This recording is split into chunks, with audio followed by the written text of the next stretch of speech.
মমতাদির ডান হাত বলতে যে বোঝায় সেটা মুকুল রায় ছিলেন।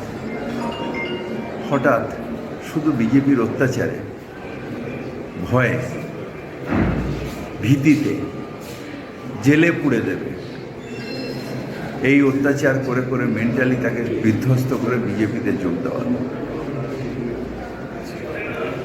তার মনের মধ্যে সেই দিন থেকে লড়াই শুরু হচ্ছিল, তা আদর্শ একদিকে আর বাধ্যকতা আরেকদিকে।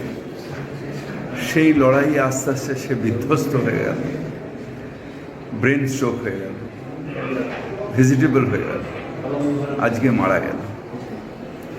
পুরো দোষটা তাদের, যারা ভয়ের আতঙ্কে সৃষ্টি করে বাধ্য করাচ্ছে মুকুল রায়ের মতন মানুষদের তাদের ইচ্ছার বিরুদ্ধে কাজ করে।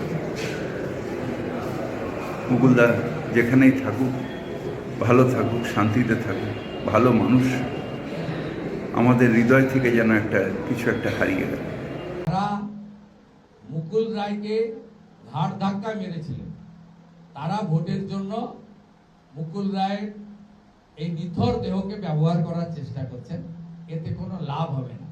যেদিন মমতা ব্যানার্জি মুকুল রায়ের কাছ থেকে সবকিছু কেড়ে নিয়েছিল, সেদিন ভারতীয় জনতা পার্টির নেতা কৈলাস বিজয় বর্গীজির নেতৃত্বে সেদিন আশ্রয় দিয়েছিল মুকুল রায়কে বিজেপি।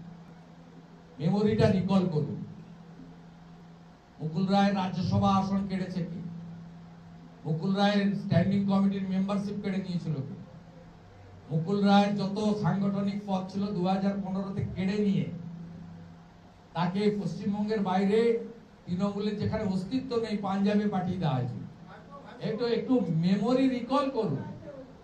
এবং ভারতীয় জনতা পার্টি সেই পার্টি, যে কোনো রাজনৈতিক কর্মী তারা যদি আশ্রয় চায় যে আমি রাজনীতিটা করতে চাই, সে যদি রাষ্ট্রবাদে বিশ্বাস করে, তার যদি বন্দে মাতরম বলতে, জাতীয় সঙ্গীত গাইতে অসুবিধা না থাকে, তাকে আশ্রয় দেয়। ঠিক একইভাবে 1998 সালে যখন কংগ্রেস ঘাড় ধাক্কা মেরে মমতা ব্যানার্জিকে তাড়িয়েছিল, সেদিনই ভারতরত্ন বিশ্ববন্দিত নেতা অটল বিহারী বাজপেয়ী আশ্রয় দিয়েছিল।